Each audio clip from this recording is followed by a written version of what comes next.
আসসালামু আলাইকুম। আজ আপনাদের তৈরি করে দেখাবো পাটিসাপটা পিঠা। একদম অল্প সময়ে এবং সহজভাবে তৈরি করে দেখাবো। পাটিসাপটার পুরটা কিভাবে অনেক বেশি মজাদার এবং পিঠাটাও যে কেউ সহজেই তৈরি করতে পারবে, সেই রেসিপিটাই থাকছে আজকের ভিডিওতে। তাই ভিডিওটি স্কিপ না করে শুরু থেকে শেষ পর্যন্ত দেখলে আপনিও পারফেক্টভাবে পিঠাটা তৈরি করতে পারবেন। ফার্স্টেই একটি বাটিতে নিচ্ছি 1.5 কাপ শুকনো চালের গুঁড়া। এখানে ভেজা চালের গুঁড়াটাও নিতে পারবেন। এরপর দিচ্ছি 1/2 কাপ ময়দা। ময়দার পরিবর্তে আপনারা আটাও দিতে পারবেন। আর এই ময়দা দেওয়ার কারণে পিঠাটা অনেক বেশি সফট হবে এবং পিঠাটা ভাজার সময় ফেটেও যাবে না। এরপর দিচ্ছি 1/2 চা চামচ লবণ, 2 টেবিল চামচ চিনি এবং সবশেষে দিচ্ছি 2 চা চামচ গুঁড়া দুধ। এখন শুকনো উপকরণগুলো ভালো করে মিশিয়ে নিতে হবে। ভালো করে মিশিয়ে নেওয়া হলে এখন নর্মাল পানি দিয়ে ব্যাটারটা রেডি করে নেব। আর পানিটাকে একবারে ঢেলে দেওয়া যাবে না, অল্প অল্প করে দিয়ে ব্যাটারটাকে ভালো করে মিশিয়ে নিতে হবে। প্রথম পর্যায়ে অল্প করে পানি দিয়ে ব্যাটারটাকে ভালো করে ফেটিয়ে নিলে ব্যাটারের মধ্যে কোনো রকম লাঞ্চ বা দলাভাব সৃষ্টি হবে না। একদম স্মুথ একটা ব্যাটার সহজেই রেডি করা যাবে। দেখতে পাচ্ছেন ব্যাটারটা আমার রেডি হয়েছে। এখন ব্যাটারের ঘনত্বটা আমি দেখিয়ে দিচ্ছি। ব্যাটারটাকে ঘন করা যাবে না, এরকম একটা পাতলা টাইপের ব্যাটার রেডি করতে হবে। আর ব্যাটারের ঘনত্বটা দেখেই নিশ্চয় সেটা বুঝতে পারছেন। এখন এই ব্যাটারটাকে রেস্টে রেখে পিঠার ভেতরে পুরটা তৈরি করে নেব। চুলায় প্যান বসিয়ে দিচ্ছি 1/4 কাপ সুজি।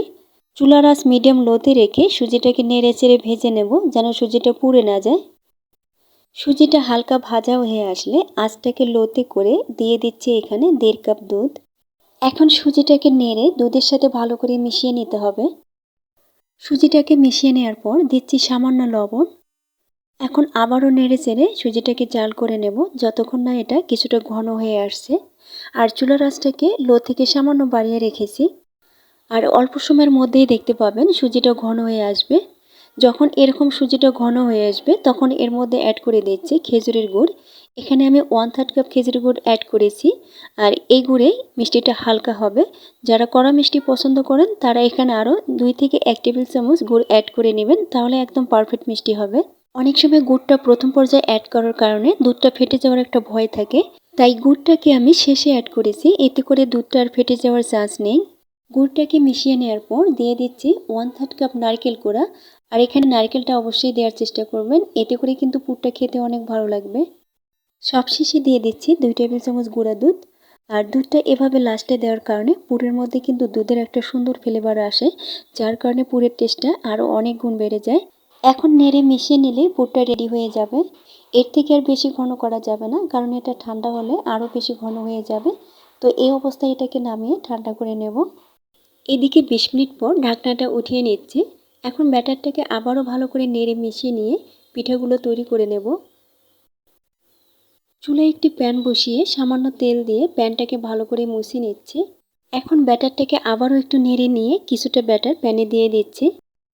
এরপর প্যানের হ্যান্ডেলটা ধরে একটু সরিয়ে দিতে হবে। প্যানটাকে গরম করে নিয়ে এবং আঁচটাকে লোতে রেখে আমি ব্যাটার দিয়েছি। আর ব্যাটার দেওয়ার কিছুক্ষণের মধ্যে যখন এটা ড্রাই হয়ে আসবে তখন আগে থেকে তৈরি করে রাখা পুরটাকে দিয়ে দিচ্ছি। আর এখানে আপনাদের পছন্দ মতো পুরটা দিয়ে নেবেন। পুরটাকে দেওয়া হলে এক সাইড থেকে এভাবে ফোল্ড করতে হবে। এরপর পিঠাটাকে দুই পাশে কয়েক সেকেন্ড করে রেখে উঠিয়ে নেব, অথবা আপনাদের পছন্দ মতো দুই পাশে একটু বেশি সময় রেখে উঠিয়ে নিতে পারবেন। পিঠার উপরের লেয়ারটা যদি স্মুথ করতে চান তাহলে অবশ্যই আঁচটাকে লোতে রেখে পিঠাটাকে ভাজতে হবে এবং পিঠাটাকে ফোল্ড করার পর কয়েক সেকেন্ডের মধ্যেই উঠিয়ে নিতে হবে। আর যদি আঁচটাকে বাড়িয়ে ভাজেন তাহলে কিন্তু উপরের লেয়ারটা ছিদ্রযুক্ত হবে এবং উপরের কালারটাও চেঞ্জ হয়ে যাবে। তাই আপনাদের যেমন পছন্দ সেভাবে ভেজে নেবেন। এরই মধ্যে আমি সবগুলো পিঠাই ভেজে নিয়েছি। এখন একটি পিঠা আপনাদের ভেঙে দেখিয়ে দিচ্ছি। দেখতেই পাচ্ছেন পিঠাটা কিন্তু একদম পারফেক্টভাবে তৈরি হয়েছে আর খেতেও হয়েছে অনেক বেশি মজার। আপনারা ট্রাই করে দেখবেন, আশা করছি আপনাদের কাছেও অনেক ভালো লাগবে। আর ভিডিওটা যদি আপনাদের কিছুটা হলেও ভালো লেগে থাকে প্লিজ আমাকে সাপোর্ট করার জন্য চ্যানেলটিকে সাবস্ক্রাইব করে পাশেই থাকবেন। আজ এখানেই বিদায় নিচ্ছি, সবাই অনেক বেশি ভালো থাকবেন। আল্লাহ হাফিজ।